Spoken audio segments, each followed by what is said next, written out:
महाराष्ट्रातलं एक संस्कृती संपन्न असं शहर म्हणजे कोल्हापूर. या शहराला कलापूर असंही संबोधलं जातं. या शहराला करवीर नगरी अशीही संज्ञा दिली जाते. कोल्हापूरच्या याच परिसरात छत्रपती शिवाजी राजांना जीवापेक्षाही जास्त प्यारा असणारा हा पन्हाळगड किल्ला उभा आहे. याच पन्हाळगडावर दोन महान शिवभक्त वावरले. त्यातला एक शिवकाळामधला शिवप्रभूंच्या रक्षणासाठी याच गडावर प्राणार्पण करणारा बाजीप्रभू देशपांडे हा शिवाजी महाराजांचा सहकारी, प्रखर स्वामीनिष्ठा असणारा एक शिवभक्त, आणि दुसरा जाज्वल्य देशाभिमानी शिवभक्त होता चित्रयोगी भालचंद्र गोपाळ पेंढारकर.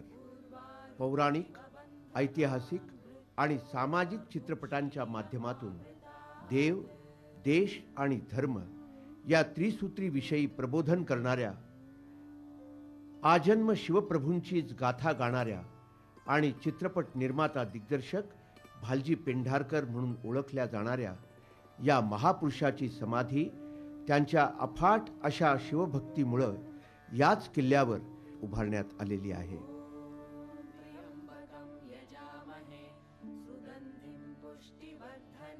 गडावर येणारा प्रत्येक शिवभक्त हा गडाचं दर्शन तर घेतोच, पण त्याचबरोबर शिवभक्त भालजी पेंढारकर या चित्रपट निर्माता दिग्दर्शकाच्या समाधी पुढं नतमस्तक होताना दिसतो. 3 मे 1898 रोजी त्यांचा जन्म झाला.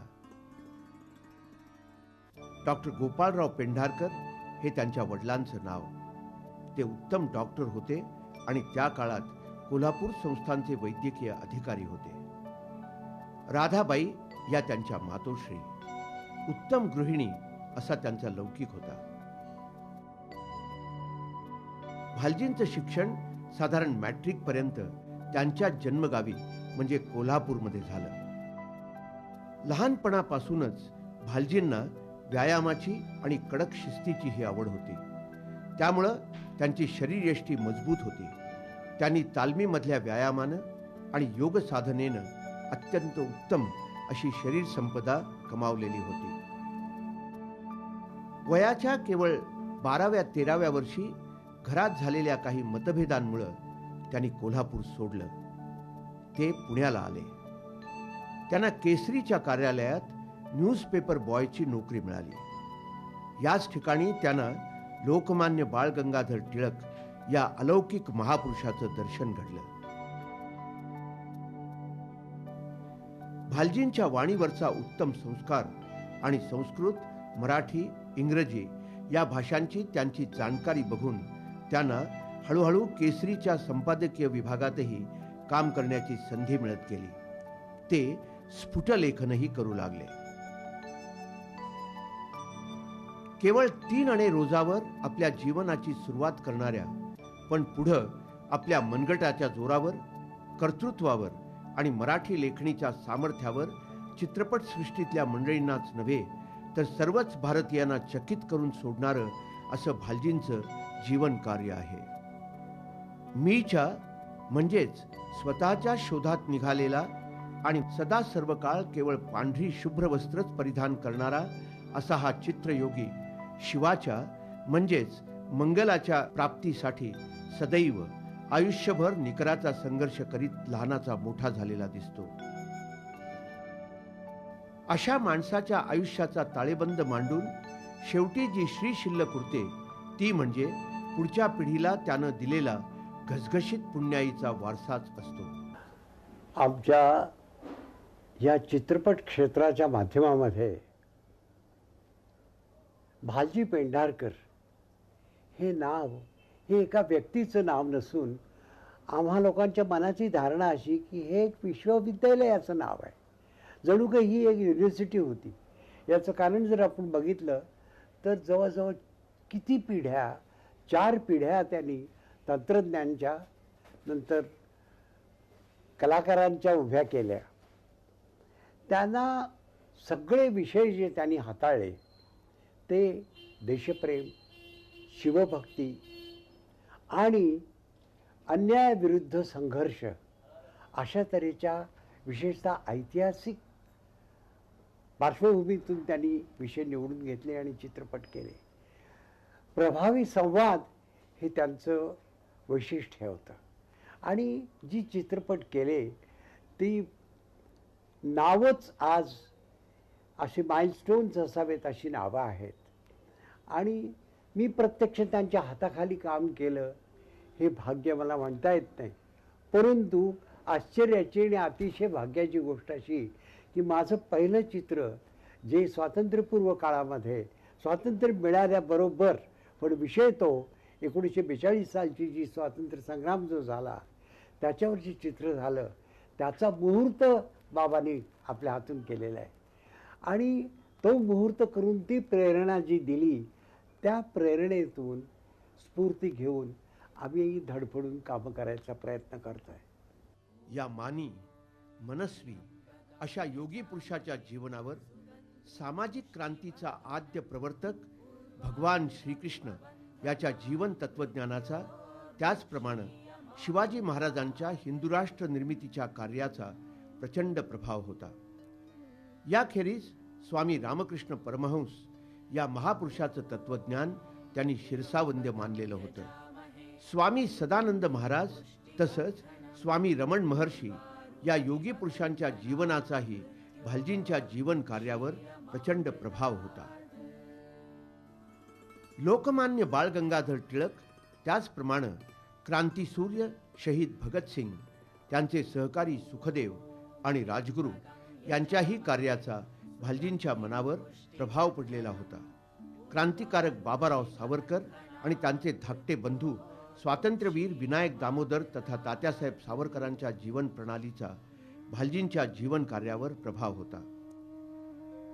हिंदू राष्ट्राची संकल्पना मांडून तिचा सातत्यानं पाठपुरावा करणारे राष्ट्रीय स्वयंसेवक संघाचे संस्थापक पहिले सरसंघचालक डॉक्टर केशव बळीराम हेडगेवार, त्यांच्यानंतर त्या पदावर विराजमान झालेले दुसरे सरसंघचालक गोळवलकर गुरुजी, त्यांच्यानंतर त्या पदावर आलेले बाळासाहेब देवरस, त्याचप्रमाणे हिंदू महासभा आणि राष्ट्रीय स्वयंसेवक संघ अशा हिंदुत्ववादी संघटना त्यांना त्यांच्या जीवनाचाच एक अविभाज्य भाग वाटत होत्या.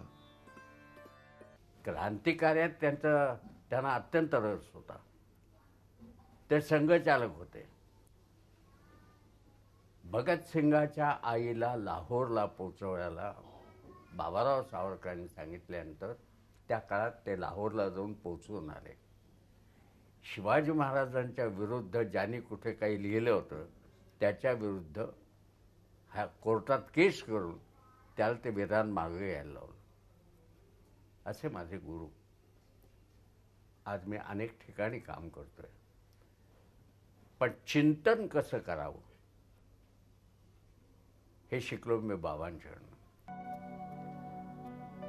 1920 मध्ये लोकमान्य बाळ गंगाधर टिळक यांच्या मृत्यूनं सारा देश दुःखाच्या खाईत लोटला गेला.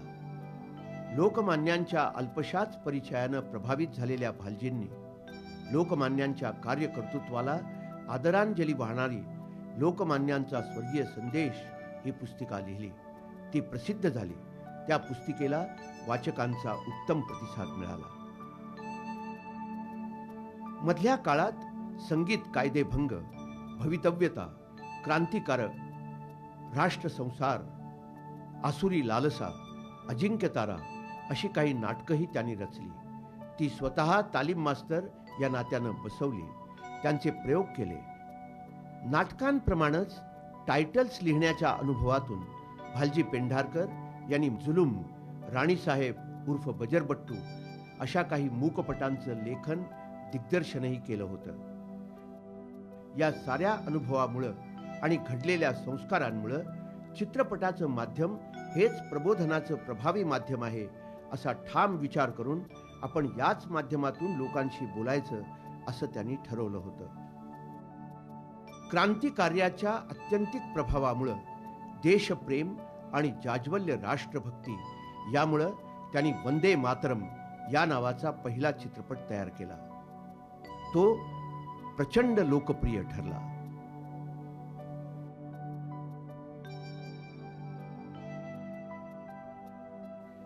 त्यांनी श्याम सुंदर हा चित्रपट 1932 मध्ये तयार केला. श्याम सुंदर हा चित्रपट भारतीय चित्रपट सृष्टीत रौप्य महोत्सव साजरा करणारा पहिला चित्रपट ठरला. 1933 मध्ये प्रकाशित झालेला सैरंध्री हा चित्रपटही केवळ पौराणिक कथा सांगणारा नव्हता, तर सैरंध्रीवर, द्रौपदीवर, पांचालीवर म्हणजेच हिंदुस्थानातल्या जनसामान्यांवर अनन्वित अत्याचार करणाऱ्या राक्षसी प्रवृत्तीच्या कीचकाची ती रूपकात्मक कथा होती. त्या ठिकाणी उन्मत्त ब्रिटिश सत्ता म्हणजे दुष्ट प्रवृत्तीचा कीचक आणि त्या प्रवृत्तीचा निपात करणारा पराक्रमी भीम म्हणजे हिंदुस्थानामधली जनता असं ते रूपक होतं. आकाशवाणी हा 1934 मध्ये निघालेला चित्रपटही तशाच प्रकारच्या पौराणिक कथेवर आधारित, पण त्यावेळच्या या देशामधल्या राजकीय, सामाजिक, आर्थिक परिस्थितीचे संदर्भ सांगून प्रेक्षकांना विचार करायला आणि अंतर्मुख करायला लावणारा होता. 1936 साली सावित्री हा चित्रपट तयार झाला. त्यामध्ये यमाकडून आपल्या पतीचे, सत्यवानाचे प्राण आपल्या निश्चयी स्वभावानं परत आणणाऱ्या सावित्रीची पौराणिक पण वर्तमानाशी सांगड घालून सांगितलेली कथा होती. 1937 मध्ये आलेला कान्होपात्रा हा चित्रपट, त्यात राजसत्ता आणि जनसत्तेला आव्हान देऊन सत्याशी प्रामाणिक राहणारी संत कान्होपात्रा रेखाटण्यात आली होती. गंगाधरपंत लोंढे, चिंतामणराव कुल्हटकर हे त्या काळातले बिनीचे मान्यवर गद्य नट आणि मिस लीला ही अत्यंत देखणी अभिनेत्री या चित्रपटात काम करीत असे. या अभिनेत्री लीला यांचाच पुढं भालजी पेंढारकर यांच्याबरोबर विवाह झाला आणि मिस लीला या सौभाग्यवती पेंढारकर झाल्या. याच चित्रपटात भूमिका केलेले राजा परांजपे हे कलावंत पुढं खूपच नावारूपाला आले. दिग्दर्शक म्हणूनही त्यांनी आपलं नाव केलं. स्वराज्याच्या सीमेवर हा चित्रपट 1937 मध्ये तयार झाला.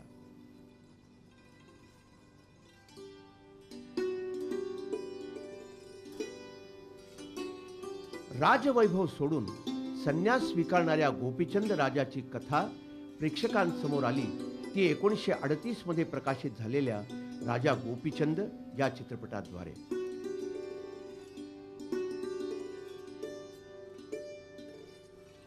त्यानंतर 1940 मध्ये गोरखनाथ आणि अलख निरंजन असे मराठी आणि हिंदी भाषेतले 2 चित्रपट प्रकाशित झाले. हे सगळे चित्रपट जरी पौराणिक कथांवर आधारलेले होते तरी सुद्धा केवळ ती पौराणिक कथाच लोकांना न सांगता भालजींनी त्यांना स्वतःला भावलेलं जीवनविषयक तत्वज्ञान प्रेक्षकांपर्यंत पोहोचवण्यासाठी या पौराणिक कथांचा वापर केला. त्यानेच या चित्रपटांच्या पटकथा, संवाद, गीत, दिग्दर्शन अशा सगळ्या बाजू सांभाळलेल्या होत्या. पटकथा, संवाद, गीतलेखन ही त्यांची अधिक बलस्थानं होती. स्वातंत्र्यपूर्व काळातले त्यांचे सारे चित्रपट हे सर्वसाधारणपणानं पौराणिक किंवा ऐतिहासिक असल्याचं दिसतं.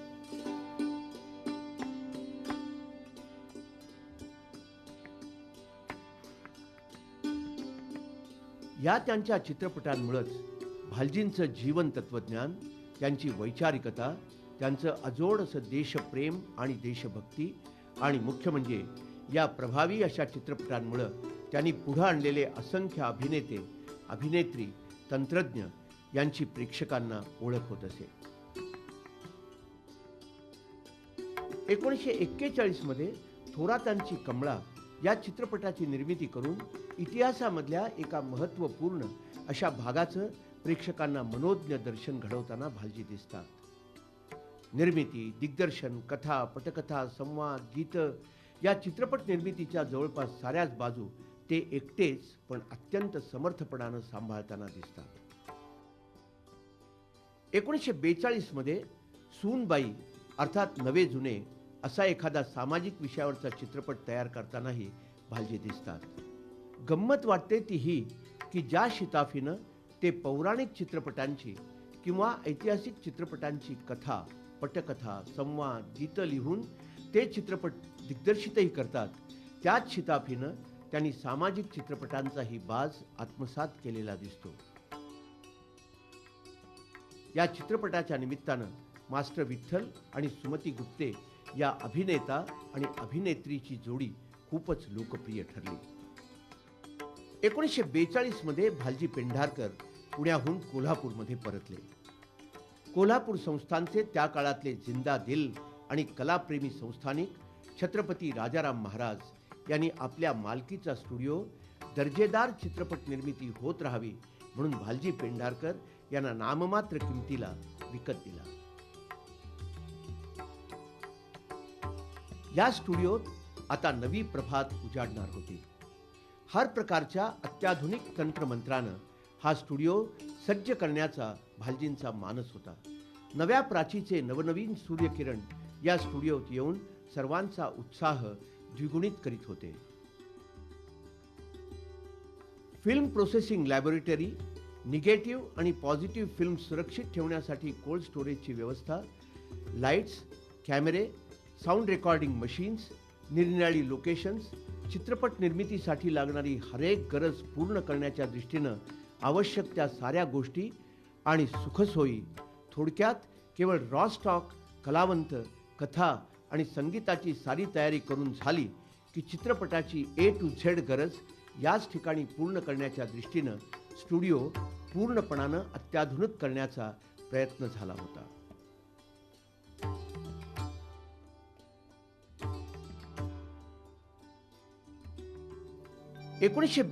मध्येच फक्त दामाजी या चित्रपटाची निर्मिती बाबूराव पेंढारकर यांनी करायचं ठरवलं. तेच फक्त दामाजीची मध्यवर्ती भूमिका करणार होते. त्यांनी त्यांच्या न्यू हंस या चित्रपट निर्मिती संस्थेमार्फत हा चित्रपट तयार करायचं ठरवलं. परंतु या चित्रपटाच्या लेखनाची, कथेची, पटकथा, संवाद आणि गीतलेखनाची जबाबदारी त्यांनी भालजींच्यावरच सोपवली होती. 1943 मध्ये बहिर्जी नाईक हा आणखी एक ऐतिहासिक चित्रपट भालजींनी तयार केला. 1944 मध्ये तयार झालेल्या महारथी कर्ण या चित्रपटाच्या निमित्तानं दोन महत्वाच्या गोष्टी चित्रपट सृष्टीच्या इतिहासात घडून आल्या. या हिंदी चित्रपटात पृथ्वीराज कपूर या हिंदी उर्दू रंगभूमी आणि रजतपटावरच्या एका गाजलेल्या नटसम्राटानं भालजींच्या निर्मिती दिग्दर्शनाखाली या चित्रपटात प्रमुख भूमिका केली आणि याच चित्रपटातल्या श्रीकृष्णाच्या भूमिकेनं शाहू मोडक हा अत्यंत गुणी कलाकार रजतपटावरचा कृष्ण म्हणून प्रेक्षकांच्या मनःपटलावर कायमचा कोरला गेला. या दुर्गा खोटे, चंद्रकांत, केन सिंग, त्यावेळची लावण्यमती म्हणून गाजलेली मिस लीला अशा अनेक नामवंत कलाकारांनी भूमिका केल्या होत्या. शिवभक्त भालजी पेंढारकरांनी 14 मे 1945 रोजी कोल्हापूरच्या प्रमुख चौकात गव्हर्नर लेस्ली विल्सन यांच्या पुतळ्याच्या जागी शिवाजी महाराजांचा भव्य पुतळा उभा केला. हा पुतळा मान्यवर शिल्पकार बाबूराव पेंटर यांच्याकडून करून घेण्यात आला होता. 1946 मध्ये भालजी पेंढारकरांचे 3 चित्रपट तयार झाले. त्यातला एक होता जीना सीखो, तर दुसरा होता वाल्मिकी. या चित्रपटात नारदाची छोटीशीच भूमिका करणारा आणि त्याद्वारे रजतपटावर प्रथमच पदार्पण करणारा एक कलावंत पुढं याच हिंदी चित्रपट सृष्टीचा शहनशाह म्हणून नावारूपाला आला. त्याचं नाव आज कोणाला सांगितलं तर खरं वाटणार नाही. राज कपूरने पहिल्यांदा आयुष्यात जो मोठा रोल केला तो भालजी पेंढारकरांच्या वाल्मिकीमध्ये. आणि त्या निमित्तानं 1987 साली कोल्हापूर महापालिकेने राज कपूरचा कोल्हापुरात नागरी सत्कार केला. आणि त्या सत्कारासाठी तो कोल्हापूरला गेला असताना त्याला वाटलं की आपण भालजींना भेटावं, म्हणून तो भालजींना भेटायला जयप्रभा स्टुडिओत गेला. पण भालजी त्यावेळेस झोपलेले होते, दुपारची वेळ होती आणि त्यांचं वय 90 आलं होतं. तर कामगारांनी सांगितलं बाबा झोपलेले, आम्ही काय त्यांना उठवणार नाही. तर राज कपूर परत गेला आणि जाताना त्याने त्या स्टुडिओची अशी माती घेतली आणि कपाळाला लावून तो गेला. आणि त्यानंतर मुंबईला तो आला आणि थोड्या दिवसात म्हणजे 88 साली त्याचं निधन झालं. आणि मला हे कळलं नाही की भालजी त्याला का भेटले नाहीत. त्याचे शेवटचे दिवस होते. तर त्यानंतर मी कोल्हापूरला गेलो आणि कोल्हापूरला गेल्यानंतर माझा ठरलेला एक क्रम होता की भालजीला जाऊन भेटायचंच. तर मी बाबांना भेटायला गेलो आणि बाबांना विचारलं की बाबा राज कपूर तुम्हाला भेटायला आला होता, तुम्ही का भेटला नाही. माझा हा प्रश्न ऐकल्याबरोबर बाबांच्या डोळ्यात टचकन पाणी आलं, ते रडायला लागले. जयप्रभा स्टुडिओ जळला त्यासोबत सुद्धा मी भालजीच्या डोळ्यात अश्रू पाहिले नाहीत. भालजींच्या डोळ्यात पाहिलेले मी पहिल्या अश्रू होते. आणि त्यांना मी विचारल्यानंतर ते म्हणाले, तुम्हाला सांगितलं खरं वाटणार नाही, वाल्मिकीमध्ये त्याने माझा रोल केला त्यावेळी तो कोणी नव्हता, त्याचं वय 17 ते 18 होतं आणि त्याला मी 5,000 रुपये त्या कामाचे दिले होते. आता 45 साली 5,000ची अमाऊंट फार मोठी होती. म्हणून ज्यावेळी पृथ्वीराजनं कळलं की आपल्या मुलाला भालजीने 5,000 दिले, तर पृथ्वीराजी परत घेऊन आले आणि भालजीनं ते पैसे परत करत म्हणाले, बाबा मेरे लड़के की हैसियत ने आपने क्या दिया है. तर भालजीने सांगितले, प्रोड्यूसर ने आर्टिस्ट को नहीं दिया है, मामा ने भांजे को दिया है, रख लो. आणि मग तो उधळेल पैसे, पण पृथ्वीराजने त्या पैशात चेंबूरला त्याच्यावर एक जागा घेऊन ठेवली आणि तिथं पुढं राज कपूरचा आरके स्टुडिओ उभा राहिला. त्यामुळे राज कपूरच्या मनात एक ठाम भावना होती की मेरे आरके के न्यू बाबाने डाली. आणि म्हणून तो भालजींना भेटायला आला होता. भालजी इतके उदार होते. राज कपूरचे पिता श्री पृथ्वीराज कपूर यांनी या चित्रपटात वाल्मिकीची भूमिका केली होती. त्यामुळे चित्रपट सृष्टीतले हे महाप्रतापी पिता पुत्र भालजींच्या चित्रपटानंच प्रथम रजतपटावर एकत्र आले. बोल, आज तक ये राक्षसी हत्याएं क्यों करता आ रहा है? ये सब तूने क्यों किया? पूछते लज्जा नहीं आती तुझे? मां का बदला लेने के लिए लोगों की जानें ली तूने, आग लगा दी तूने. त्याच वर्षी सासुरवास या तिसऱ्या चित्रपटाच्या वेळी भालजींनी 5 नवे चेहरे रजतपटावर सादर केले. त्यात ज्येष्ठ अभिनेत्री सुलोचना, शांता जोग, अभिनेते सूर्यकांत, वसंत शिंदे आणि लीला दानवे. ज्येष्ठ अभिनेत्री सुलोचना यांची सासुरवास या चित्रपटातली भूमिका अविस्मरणीय ठरली. 1945 साली मला सासुरवास या चित्रपटात मोठा रोल मिळाला. त्याच्यानंतर तालमी नेहमीप्रमाणे व्हायच्या तशा झाल्या आणि शूटिंग उद्या आहे म्हणजे आज सगळे ड्रेस घालून मेकअप करून लाइटिंग करून बाबा ते कुठून कुठून सगळे शॉट्स घ्यायचे ते घ्यायचे. म्हणजे दुसऱ्या दिवशी जे शॉट्स घ्यायचे असायचे ना ते सगळेच म्हणजे त्याबरोबर कॅमेरा पण फिरायचा, फक्त त्यात फिल्म फिरायची नाही, बाकी सगळं शूटिंगसारखं व्हायचं. त्याचा परिणाम एक झाला की असं कधी कॅमेऱ्याचं किंवा काय शूटिंगचं दडपण आमच्यावर कोणावर आलं नाही कधी. म्हणजे शूटिंग करताना सुद्धा आम्ही इतक्या सहजतेने आम्ही कामं करत होतो. आणखीन एक गोष्ट त्यांनी मला सांगितली शूटिंग सुरू झाल्यावर. म्हणायला लागले, सीन तुम्ही वाचता आणि त्याच्यानंतर दुसऱ्या दिवशी शूटिंग होतं, मग शॉट काय कुठलाही आदला मधला शेवटचाही आधी घेतला जातो, तो जाऊन ऐकायचा साऊंड त्याचा. मग आम्ही शॉट झाला की जाऊन मी ऐकायची. म्हणजे त्याप्रमाणे तुम्हाला ठरवता येईल कुठल्या शॉटला तुम्हाला किती एक उद्या भांडणाचा सीन आहे, किती रागवायचं आहे किंवा किती रडायचं आहे. नाहीतर पहिल्या शॉटला तुम्ही खूप रडलात की ज्याची गरज नाही, पुढे तुम्हाला तेवढं ते वाढणारच नाही तो सीन. हा एक फार चांगली गोष्ट त्यांनी त्यावेळेला आम्हाला शिकवली. 1947 मध्ये म्हणजे देशाला स्वातंत्र्य मिळालं त्याच वर्षी निघालेला जय भवानी हा ऐतिहासिक चित्रपट खूप म्हणजे खूपच गाजला. मास्टर विठ्ठल या अभिनेत्याचं या चित्रपटानं खूप मोठं नाव झालं. 1948 साली म्हणजे स्वातंत्र्यप्राप्तीनंतर भालजी पेंढारकर यांनी मीठ भाकर या नावाचा एक चित्रपट तयार केला. पण दुर्दैवानं याच वर्षी महात्मा गांधींची हत्या झाली आणि त्यात भालजींचा सारा स्टुडिओ, यंत्रसामुग्री सारं जळून भस्मसात झालं. सारं कुटुंब, सहकारी, कर्मचारी, कामगार यांना रस्त्यावर येण्याची पाळी आली. कारण सगळंच ठप्प झालं होतं. आश्चर्य म्हणजे या जळीतात अनेक निगेटिव्हचीही राख रांगोळी झाली होती. त्यात मीठ भाकर या नुकत्याच तयार झालेल्या चित्रपटाची कोरी करकरीत प्रिंट आणि निगेटिव्ह त्या चित्रपटाच्या मूळच्या स्क्रिप्टसह आगीच्या भक्ष्यस्थानी पडली होती. हे कळल्यावर तर अनेकांना अश्रू अनावर झाले.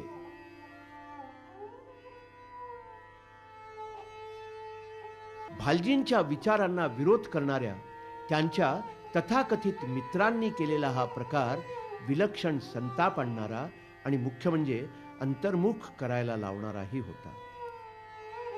पण पुन्हा एकदा सर्वांनी नव्यानं उभं राहण्याचा निश्चय केला.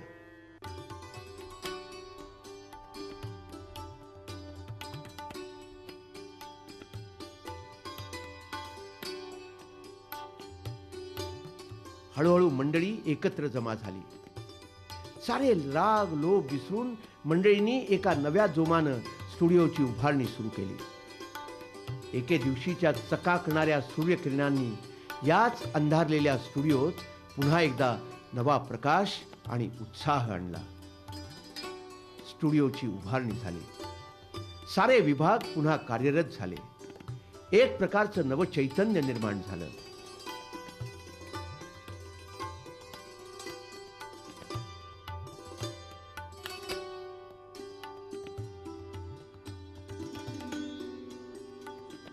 पुन्हा मीठ भाकर हा चित्रपट सर्वप्रथम निर्माण करण्याचा सर्वांचा एकमुखी निश्चय झाला.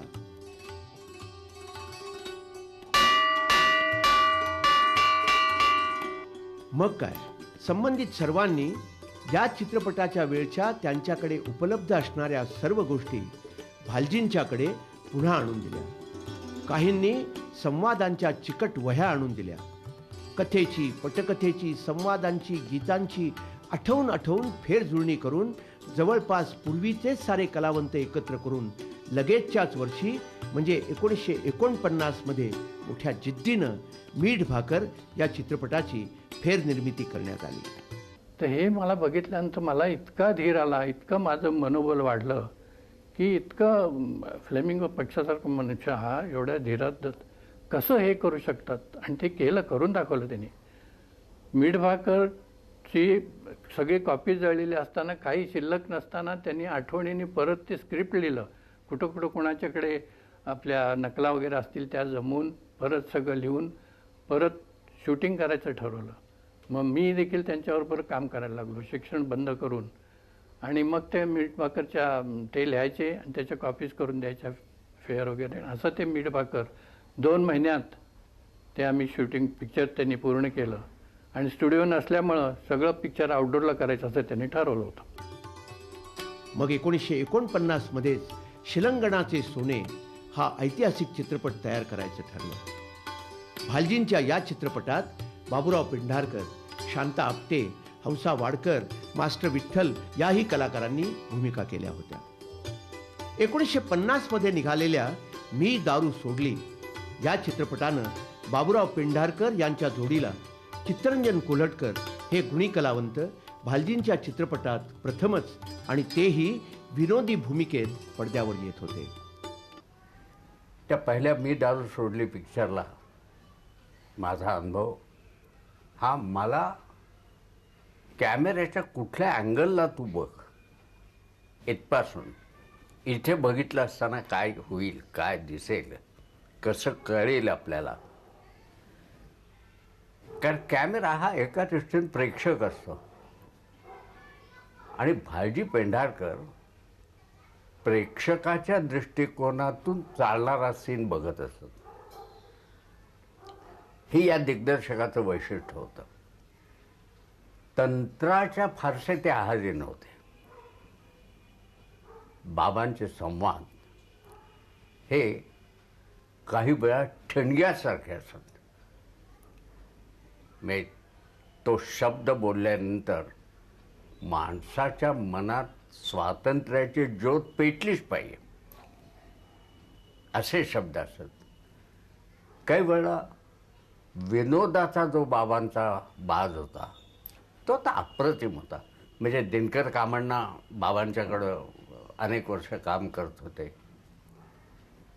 अनेक लोकांना बाबांनी विनोदी नट बनवलं. माझ्यातला गुण जेव्हा बाबांनी पाहिला तेव्हा बाबांनी मला सांगितलं की तू बाहेर खलनायक करतोस, नायक करतोस, तुझा हा गुण लोकांना दिसत नाही आहे, तेव्हा माझ्या चित्रपटात तू विनोदी कामच करणार. आणि सांगितलं तर आश्चर्य वाटेल, शेवटपर्यंतच्या ह्याच्यात बाबांच्याकडं मी सगळी विनोदी कामं केली, सगळी. याखेरीज या चित्रपटात दुर्गा खोटे, बेबी शकुंतला, चिंतामणराव कोल्हटकर, त्यांचे चिरंजीव चित्रंजन कोल्हटकर अशी एकाहून एक सरस कलाकार मंडळी होती. मी दारू सोडली हा चित्रपट सामाजिक आणि दारूच्या व्यसनाची काळी बाजू प्रकट करणारा असा चित्रपट होता. बाबांच्या स्टुडिओत फार शिस्त होती. कुणी जास्त बोलायचं नाही. कुठेही एक कपटा जरी पडलेला दिसला कागदाचा तरी बाबा स्वतः तो उचलून बाजूला टाकायचे. म्हणजे दुसऱ्याला ज्यानं टाकलं असेल त्याला शरमल्यासारखं व्हायचं. बाबांच्याकडे शूटिंग म्हणजे एक खरंच निराळंच असायचं. इथलं वातावरण निराळं होतं आणि सगळं घरगुती असं वाटायचं की कोणी आम्ही काम करतोय किंवा प्रोड्युसरकडे काम करतोय, डायरेक्टरच्या हाताखाली काम करतोय असं वाटायचं नाही. सगळ्यांना सारखेपणानं वागवलं जायचं. बाबांची एक खासियत होती, कुणी जर आलं काही मदत मागायला, बाबा मला मदत पाहिजे पैशाची वगैरे, ते सरळ खिशात हात घालायचे आणि जेवढे काही पैसे असतील तेवढे त्याच्या हातात द्यायचे. त्यावेळेला जे त्यांच्या खिशात असतील तेवढे द्यायचे. 1951 मध्ये निघाला तो शिवा रामोशी. या चित्राची निर्मिती, दिग्दर्शन भालजींचं होतं. मान्यवर साहित्यिक चिं मराठे यांनी या चित्रपटाची कथा, पटकथा, संवादांची जबाबदारी उचलली होती, तर कवयित्री शांता शेळके यांनी या चित्रपटासाठी गीतं लिहिली होती.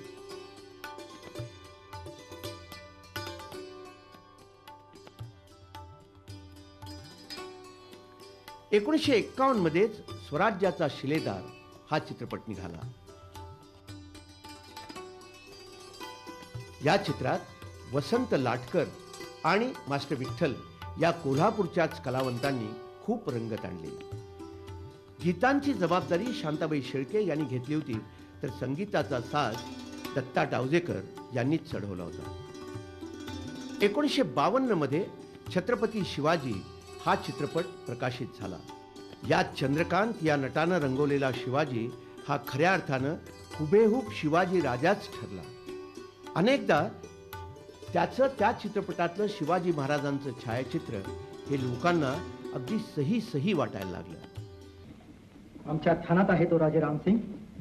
ठहरा जहाबना, दरबारचं वैभव पाहून भांबावलेत राजे शिवाजी. डोळे दिपून गेलेत त्यांचे. शिवाजी काय म्हणतायत राजे रामसिंग? खरं आहे ते. आम्ही भांबावलो आहोत. प्रत्यक्ष आपल्याला पाहिल्यावर कोणाचं डोकं ठिकाणावर राहील? जेव्हा मर्जी असेल तर छाती करून जीवाच्या जबाबदारीवर साफ बोला. करमणूक होईल दरबारच्या शिपाई पेदांची. ऐकू द्या तरी एक बार तुमची रांगडी जबान. त्यासाठी दख्खन ते आग्रा आलो आम्ही. परमेश्वरी कृपेनं मिळालेल्या सत्तेचा दुरुपयोग करून दुसऱ्याचा धर्म, दुसऱ्याचं स्वातंत्र्य या ठवळाढवळ करू नका. देवाला आणि प्रजेलाही ते रुचणार नाही. अमर्याद अधिकाराची आग पेटलेल्या पाचशाही पोटालाही ते पचणार नाही. या चित्रपटाचे देखावे, बाह्य चित्रण, दरबारचे प्रसंग, तसंच कथा, पटकथा, संवाद, दिग्दर्शन या साऱ्याच गोष्टींची खूप तारीफ झाली. भालजी पेटरकरांच्या वेळेला जे चित्रपट मी घेतले कला दिग्दर्शनाच्या दृष्टीनं त्यावेळेला मला पुष्कळ चांगले अनुभव आले. कारण माझी स्केचेस आणि माझं ड्रॉइंग बघून भालजी पेंढारकर भयंकर खुश, अतिशय खुश. त्यामुळं माझं स्केच त्याला इतकं आवडायचं, पौराणिकदृष्ट्या, ऐतिहासिकदृष्ट्या, सामाजिकदृष्ट्या अतिशय आवडायचं. आणि ते बघून त्याला मांडायला सांगायचे. पण माझ्या स्केचचा गोडवा जो आहे तो कमी, त्याला पेन्सिलचा गोडवा वेगळा आणि तू काल दाखवतो वेगळा. ते कालामुळं प्रत्यक्ष आपण कुठल्या कुठल्या कालामध्ये वापरतो आहो याची कल्पना येते. आणि पेन्सिलचा गोडवा जो आहे तो संबंध तुम्हाला सांगून जातो. आणि माझी स्केचेस त्याला अतिशय आवडलेली, त्यामुळे आम्ही दोघेजण एके ठिकाणी जमलेलो. गाजले चित्रपट, गाजले कला दिग्दर्शनाच्या दृष्ट्या. 1952 मध्ये माय बहिणी हे चित्र आणि त्याच्या पाठोपाठ माझी जमीन अशी 2 सामाजिक विषयांवरची चित्र प्रकाशित झाली. यात ग. दी. माडगुळकर यांच्या बरोबर अनेक मान्यवर कलावंत होते. त्याच वर्षी महाराणी येसूबाई हे ऐतिहासिक चित्रही पडद्यावर आलं. महाराणी येसूबाईची भूमिका सुलोचना या कलावतीनं केली. फारच सुंदर अशी त्यांची ती भूमिका होती. हा चित्रपटही त्याच्या आशयामुळं आणि चांगल्या तांत्रिक गोष्टींमुळं खूप गाजला. औरंगजेब म्हणून चंद्रकांत गोखले हे गुणी नट लोकांच्या कायम स्मरणात राहिले. बाबा त्यांच्या अंगी असलेले सद्गुण जे मला माहिती आहेत, जे मला दिसले ते हे की अत्यंत चांगलं त्यांचं गद्य होतं. लेखक म्हणून ते अति मोठे होते विचाराने. कट्टर देशभक्त होते, हिंदुत्वनिष्ठ होते. तात्याराव सावरकरांचे ते परमभक्त होते, कृष्णभक्त होते. त्यावेळी ज्यावेळी मी त्यांच्याकडे पहिल्यांदा काम केलं महाराणी येसूबाईमध्ये औरंगजेब, त्यावेळेला कंपनी शिस्त अशी होती की कोणत्याही सीनच्या तालमी व्हायच्या. गद्य अत्यंत चांगलं शिकवायचे नव्या माणसांना.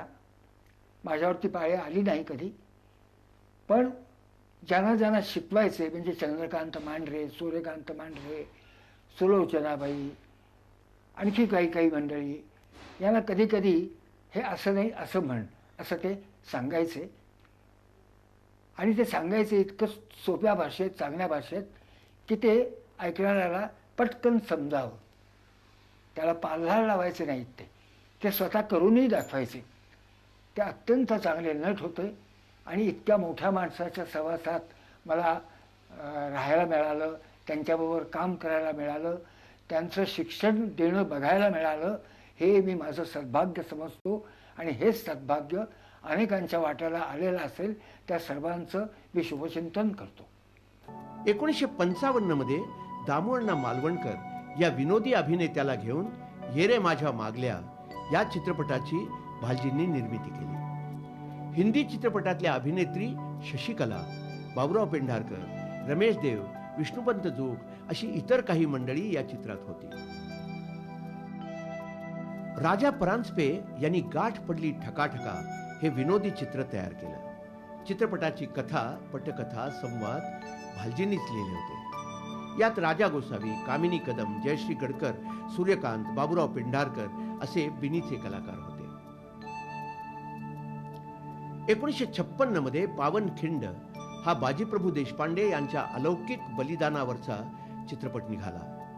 वसंतराव पैलवान हा अभिनेता त्यातल्या बाजीप्रभू देशपांडे या मध्यवर्ती भूमिकेनं एका रात्रीत खूप मोठा अभिनेता ठरून गेला. मी बाजी पेंढारकरांचा पावनखिंड चित्रपट करत होतो. त्यावेळेला बाजीप्रभूचा खिंड लढवतो असा शॉट होता. तर त्यावेळेला त्यांच्या बाजीप्रभूच्या क्लोजहून मागे जाऊन सपन मॉब सीन एक्सपोज करायचा होता.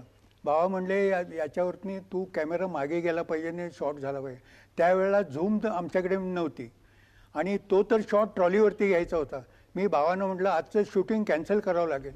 त्याला पर्याय सांग म्हणले. खाली म्हणले प्लॅटफॉर्म वापरायचा, फाया वापरायच्या ट्रॉलीच्या आणि तिथून पुढे प्लॅटफॉर्म करून मग तुमच्या मिस्त्रीने दिला तर तो शॉट मी घेऊ शकतो. मग त्यांना सांग म्हटले मिस्त्रींना पाठवतो. त्याप्रमाणे ती रिहर्सल आदल्या दिवशी मी घेतली. सबंध त्यांनी तो लोखंडी रोब लावून मला कैचीपर्यंत तो कॅमेरा ओढत नेला आणि तो शॉटची रिहर्सल झाल्यानंतर दुसऱ्या दिवशी तो शॉट अगदी परफेक्ट घेतला मी. 1957 मध्ये निघालेला नायकिणीचा सज्जा हा ऐतिहासिक चित्रपट त्याच्या वेगळ्या प्रकारच्या विषयानं खूप गाजला. हंसा वाडकर या अभिनेत्रीचं या चित्रपटातलं काम अविस्मरणीय ठरलं. नंतर बाबांचं मला पहिलं पिक्चर नायकिणीचा सज्जा हे मिळालं. हे अगदी फार कष्टानं मी केलं, कारण मला असिस्टंट नव्हता त्यावेळेला, कोणी नव्हतं. सगळी आमची पिक्चरची सगळी हे परिस्थिती वाईट झालेली होती स्टुडिओची. नंतर फक्त मी एकट्यानं ते पिक्चर केलं, नायकिणीचा सज्जा. नंतर पुढं ते सबंध मशिनरी गेल्यानंतर बाबांची साऊंड ट्रॅक गेली. नंतर मशीन नाही, शेवटी बाबांनी मला एक लहान मशीन घेऊन दिलं, छोटं मशीन AMI म्हणून घेऊन दिलं. ते मी असं हाताळलं, पण थोडंसं त्यात फरक पडत होता तोही काढला. आणि ते त्याच्यापासून जो जयप्रभात स्टुडिओ सुरू झाला तो जवळजवळ 12 वर्ष मी त्या लहान टेप रेकॉर्डवर काम केलं. नंतर बाबांनी मला शाबासकीही दिली.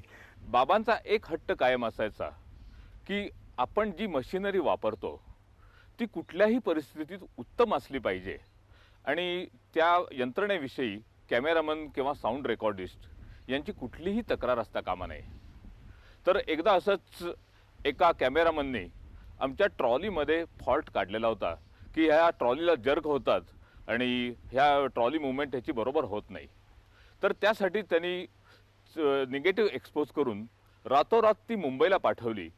त्याचे ओके रिपोर्ट्स आणले आणि त्यानंतरच दुसऱ्या दिवशी एक दिवस शूटिंग पूर्णपणे थांबलेलं होतं.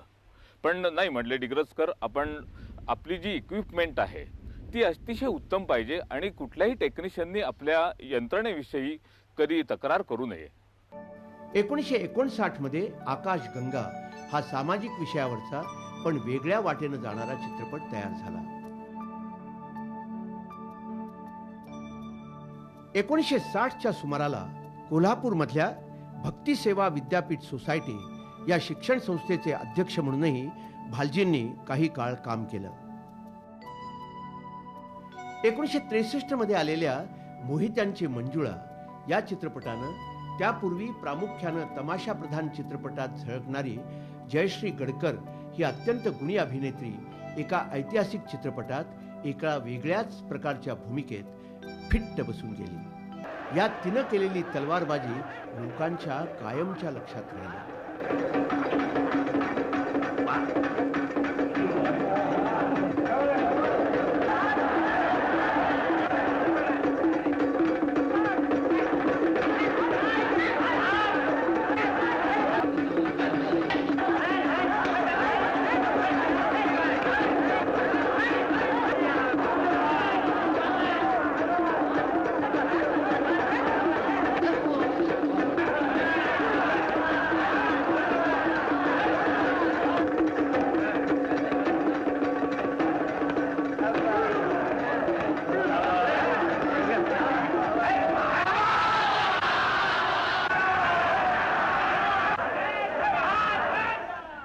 तीर्थरूप भालजी पेंढारकर, पण आदराने आम्ही त्यांना बाबा म्हणत असू.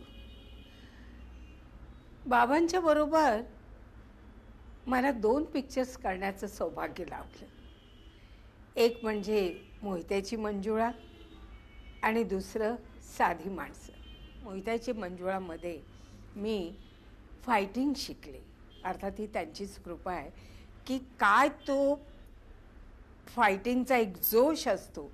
बाबा मला एकदा म्हणाले त्यावेळेला सेटवरती, आठवत जात आहे आता, की तू ज्या वेळेला फायटिंग करते तेव्हा एक गोष्ट लक्षात दे की माझा पदर कुठे आहे, माझे केस कसे आहेत, माझा मेकअप बरोबर आहे की नाही, ह्याच्याकडे अजिबात लक्ष द्यायचं नाही.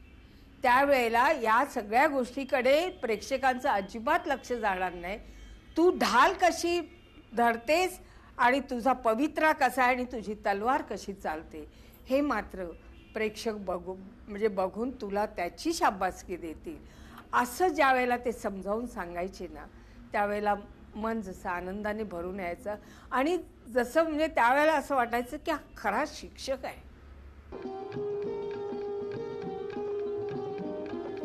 लता मंगेशकर यांच्या म्हणजेच आनंदघन या नावानं संगीतकार म्हणून भालजी पेंढारकरांच्या गीतांना दिलेल्या सुरेख चालींनीही मोहित्यांची मंजुळा हा चित्रपट खूप गाजला.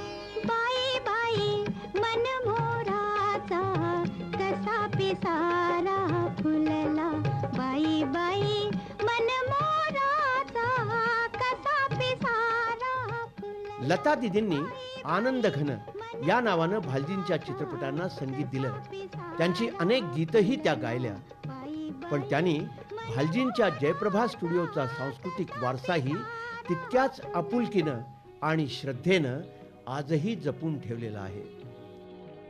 भालजी पेंढारकर यांच्या चित्रपट निर्मितीच्या कार्यात त्यांना आनंदघन म्हणजेच लता मंगेशकर, हृदयनाथ मंगेशकर, वसंत देसाई, सी रामचंद्र, हेमंत कुमार, सलील चौधरी, सुधीर फडके, दत्ता डावजेकर अशी कितीतरी मान्यवर संगीत दिग्दर्शक मंडळी सातत्यानं संगीत देण्याचं काम करीत होती.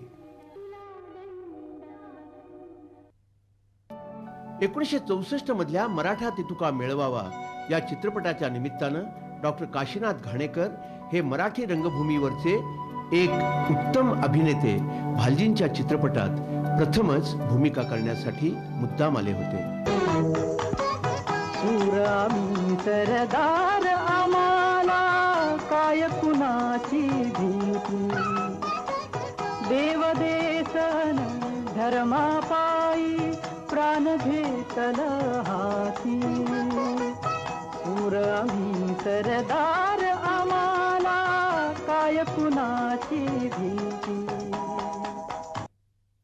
त्याचबरोबर अल्लाद धर्माधिकारी या गुणी कलाकारानं बाल शिवाजीची अविस्मरणीय भूमिका करून या चित्रपटाला एक नवं परिमाण मिळवून दिलं. भगवान रोहिरेश्वर, देव देश आणि धर्म यांच्या सेवेसाठी आम्ही हिंदवी स्वराज्याची शपथ आपल्या साक्षीने घेत आहोत. प्रसंगी सर्वस्वाचा होम करूनही आम्ही पवित्र ज्योत प्रज्वलित ठेवू. जय रोहिरेश्वर. भालजींच्या आठवणी एखाद्या धुसर झालेल्या प्रतिबिंबासारख्या आता दिसतात. त्यांच्या एका चित्रपटात मी मराठी तितुका मेळवावा म्हणून एका काम केलं होतं. तशा आठवणी पुष्कळ आहेत, पण मी म्हणल्याप्रमाणे थोड्याशा धुसर झालेल्या आहेत त्या. आता कारण 33-34 वर्षाचा काळ आहे तो. तसं एकदा एक अशी आठवण झाली की त्यावेळेला एखाद्या नाटकासारखं तालमी होत असत 5-6 दिवस आधी, आणि पूर्ण जसं एखादं 2 अंकी 3 अंकी नाटक असतं त्या तऱ्हेने पूर्ण मुवमेंट्स कशा घ्यायच्या, कसं काय डायलॉग डिलिव्हरी कशी, ते ब्रेक्स कुठे घ्यायचे, कुठल्या शब्दावर वजन पाहिजे, हे सगळं ते सांगत असत. आणि पाठांतर नसलेलं मात्र त्यांना बिलकुल आवडत नसे. ते अतिशय त्याच्याबद्दल काटेकोर होते आणि एखादी मनापासून त्यांच्या मनासारखी एखादी गोष्ट घडत नाही तर ते वारंवार करायला लावत असत. या इंडस्ट्रीमध्ये सगळेच असे नाही, पण बरेचसे लोक ठोकमथाप करणारी माणसं बरीचशी दिसायला लागतात. पण हा एकमेव माणूस असा होता की he was very thorough in everything. अतिशय थरोली सगळं काम करायचे. त्यांना सगळं ते मनासारखंच हवं असायचं आणि ते लोकांकडनं तसं करून घ्यायचे. अल्लाद धर्माधिकारी हे बाल शिवाजी आणि सुलोचना या जिजाबाई या दोघांनी अनेक प्रसंगात आपली अभिनयाची शर्थ करून दाखवलेली दिसते. तुझं नाव देसाई. आणि तुझं काशीद.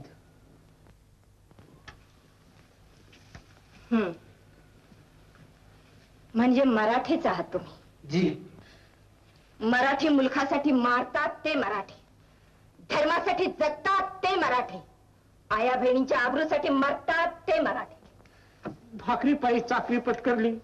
चाकरी शिपायाची पत्करली का बायका पहारे करायची? महाराष्ट्रात नुसते जन्मलात म्हणून तुम्ही मराठे? तुम्ही तर सराठे, स्वराज्याच्या वाटेवर पसरले. या तुमचा दरवाजा. चला राणे साहेब, आता आपण सुखरूप गेल्यावरची आज्ञा होती. महाराष्ट्राचं मन अजून पुरतं मेलं नाही. जगदंब बाबांचं एक होतं, त्यांना उगच कुणीतरी गप्पा मारत बसलेत ही गोष्ट आवडायची नाही आहेत. त्यामुळे ते मग आम्हाला रागवायचे, म्हणायचे तुम्ही काही तर करा. मोठी लायब्ररी होती स्टुडिओत, पुस्तकं वाचा, त्याच्यानंतर तुम्हाला काही खेळ येत असतील तर खेळा. तिथे तलवारीचे हात शिकवायला, भाला शिकवायला, लाठी चालवायला आणि घोड्यावर बसायला, हे सर्व शिकवण्यासाठी तिथं माणसं होती. ते प्रत्येकाला शिकवायचे. म्हणजे मीही तिथंच शिकलेली आहे. आणि याच्या व्यतिरिक्त काही काम नसलं तर बाबा म्हणायचे की तुम्ही असे नुसते बसून का राहता, लायब्ररीत मोठे मोठे पुस्तकं आहेत चांगली चांगली मराठी, ती वाचा तुम्ही.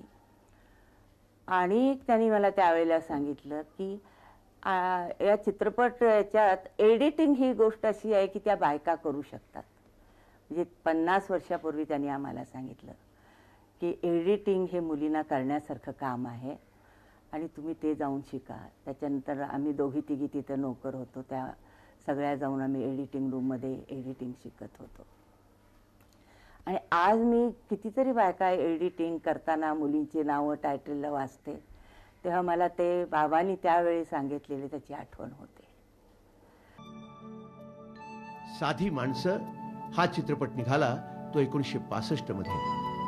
कुणाही कलावंताला रंगभूषा न करता ते आहेत तसेच फक्त आवश्यक ती वेशभूषा करून सादर केलं गेलं. सूर्यकांत, जयश्री गडकर, सुलोचना इत्यादींची या चित्रपटात जणू कसोटीच लागली होती अभिनयाची. या चित्रपटानं अनेक प्रकारचे राष्ट्रीय आणि आंतरराष्ट्रीय सन्मानही भालजी पेंढारकरांना मिळवून दिले.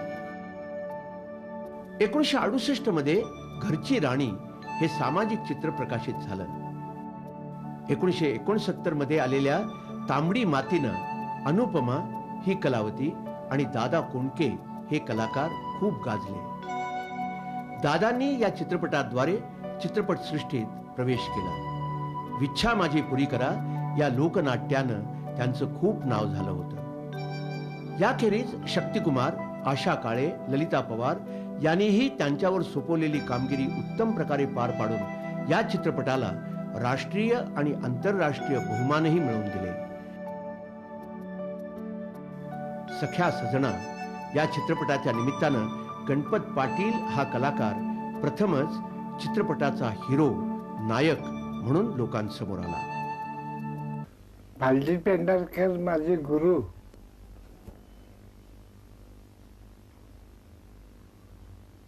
मला जे घडवलंय ते सगळं त्याने घडवलंय. मला नट केला, माझ्यावरची पिक्चर काढली, सगळं काही त्याने केलं माझ्याकरता. आणि आमच्या आधीच निघून गेले, याचं दुःख फार होतं. याच वर्षी गनिमी कावा हा चित्रपट काढला गेला. उषा चव्हाण, सूर्यकांत, यशवंत दत्त, आशा काळे, चंद्रकांत गोखले इत्यादींच्या अभिनयानं आणि या चित्रपटामधल्या आशयानं गनिमी कावा हाही चित्रपट लोकांना खूप आवडला. प्रीत तुझी माझी हा चित्रपट भालजींचे चिरंजीव प्रभाकर पेंढारकर यांनी दिग्दर्शित केला होता. 1986 मधल्या या चित्रपटाची कथा, पटकथा, संवाद एवढीच कामं खुद्द भालजींनी केली होती. माझा पहिला चित्रपट हिरो म्हणून मराठी, प्रीत तुझी माझी, या चित्रपटाचे निर्माता आणि दिग्दर्शक होते प्रभाकर पेंढारकर. हा सुद्धा एक फार मोठा योगायोग आहे, कारण प्रभाकर पेंढारकर हे भालजी पेंढारकरांचे चिरंजीव आणि त्यांच्याबरोबर मला काम करायची संधी मिळाली. आणि शूटिंग ही कोल्हापुरात आणि परत जयप्रभा स्टुडिओ. त्यावेळेला मला पंतांनी म्हणजे प्रभाकर पेंढारकरांनी सांगितलं की ती हिरोईन पण नवीन आहे, तू पण म्हणजे एक नवीन करिअरमध्ये आता पदार्पण करतोयस, तर बाबांची अशी इच्छा आहे का तुम्हाला एक ट्रेनिंग द्यावं. तर मला तर तो फार मोठा एक अपॉर्च्युनिटी वाटली आणि it was an honour, great honour for me. मला इतका मोठा माणूस मला काहीतरी शिकवणार म्हणून. आणि ठरलं मग. आणि 1 महिना शूटिंगच्या आधी आम्ही कोल्हापुरात गेलो आणि कोल्हापुरात बाबांनी म्हणजे भालजी पेंढारकरांनी आम्हाला अगदी विलक्षण शिस्तबद्ध ट्रेनिंग दिलं आणि इतकं विलक्षण ट्रेनिंग होतं ते का सकाळी पहिली गोष्ट म्हणजे चित्रपटामध्ये क्लायमॅक्समध्ये घोड्यावरती मला बसून हिरोईनला पळवून न्यायचं होतं. तेव्हा बाबांचं म्हणणं असं झालं की तुला त्या घोड्याची सवय झाली पाहिजे. तू घोड्यावरती रोज सकाळी 7 वाजता स्टुडिओत यायचं. तो घोडा स्टुडिओमध्ये यायचा, त्या घोड्यावर मी बसायचो आणि मग 1 तासभर त्या घोड्यावर रपेट करून मग पुन्हा हॉटेलला जायचं, फ्रेश व्हायचं आणि पुन्हा स्टुडिओत यायचं आणि मग बाबा आमचं ट्रेनिंग सुरू करायचे. बाबांची एक संवाद फेकण्याची एक स्टाईल, एक कॅमेरासमोर उभं राहण्याची एक पद्धत, लाईट कसा घ्यायचा, आर्टिस्ट समोरच्या आर्टिस्टला कसं प्राधान्य देऊन सुद्धा त्याच्याबरोबर कोऑपरेशन करायचं, या सगळ्या गोष्टी बारीक बारीक गोष्टी बाबांनी मला इतक्या बारीकपणे शिकवल्या की त्याचा माझ्यावरती आज सुद्धा एक फार मोठा प्रभाव आहे. एक दिग्दर्शक, भालजी पेंढारकर हे फार थोर दिग्दर्शक होते. He was a man of films. He used to eat films, he used to sleep films, he used to live films. त्यानंतर मात्र भालजींनी फारसं काही केलं नाही. चित्रतपस्वी भालजी पेंढारकर ज्यांना आम्ही सगळेजण बाबा म्हणत होतो. माझे वडील फार लवकर गेले. त्याच्यानंतर आमच्या सरपोतदार कुटुंबियांना जे छत्र होतं ते बाबांचं होतं. सर्व अर्थाने आम्ही आमच्या व्यवसायात जे काय आज दिसतो, नुसते व्यवसायात नाही, आमच्या जीवनामध्ये जे घडलो, पर्टिक्युलरली मी आज बऱ्याचशा क्षेत्रामध्ये काम करतो, त्याचं सगळं श्रेय मी बाबांच्याकडे देतो. त्यांनी मला घडवलं. ज्या माणसांनी लाखो रुपये मिळवले, ते मिळवल्यानंतर लाखो रुपये गेल्यानंतर सुद्धा तो माणूस खचला नाही आणि पुन्हा फिनिक्स सारखा जो माणूस उभा राहिला त्याच्या जीवनामध्ये, ते सगळं बघितल्यानंतर ज्या वेळेला आम्ही आमच्या जीवनाकडे बघतो, ज्या वेळेला मी माझ्या आत्तापर्यंतच्या कारकिर्दीकडे ज्या वेळेला जातो, त्यावेळेला मला असं दिसतं, बाबा जर माझ्यासमोर नसते तर मला वाटत नाही की मी जो काय आज तुम्हा लोकांसमोर दिसतोय, जो काय आहे तो त्यांच्यामुळे आहे. पण 1930 ते 1986 या साधारण 55-60 वर्षांच्या काळात कथा, पटकथा, संवाद, गीत, दिग्दर्शन, निर्मिती अशा निरनिराळ्या क्षेत्रात वावरून पौराणिक, ऐतिहासिक, सामाजिक, प्रबोधनपर असे चित्रपट त्यांनी तयार केले. देव, देश आणि धर्म यांच्यावरची निष्ठा एक क्षणभरही ढळू देऊ नका, हे प्रेक्षकांच्या मनी गळी उतरवण्याचा त्यांनी प्रामाणिक प्रयत्न केला. या क्षेत्रात काम करताना अनेक चढ-उतार त्यांनी बघितले, निरनिराळ्या प्रकारची माणसं बघितली आणि अनुभवही घेतले. पण या क्षेत्रातलं व्यवहाराचं, हिशोबीपणाचं, व्यवसायाचं, धंद्याचं गणित मात्र त्यांना कधी जमवता आलं नाही. परंतु अखेरीला का होईना दादासाहेब फाळके पुरस्कारानं सरकारनं त्यांना गौरवलं. प्रेक्षकांनी अलोट प्रेम दिलं. या क्षेत्रातल्या मंडळींनी भले बुरे अनुभव दिले. खूप खूप शिकता आलं. समृद्ध असं जीवन जगता आलं. माणसाला यापेक्षा दुसरं काय हवं असतं. असा एक प्रचंड कर्तृत्ववान चित्रपट निर्माता, दिग्दर्शक इहलोकाची आपली यात्रा संपवून वयाच्या 95व्या वर्षी हे जग सोडून गेला. पण जाताना आवर्जून हे सांगून गेला की मराठी पाऊल पडते पुढे, मराठी पाऊल पडते पुढे.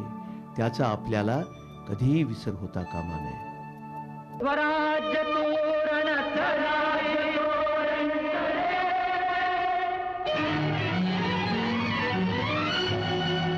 गरजती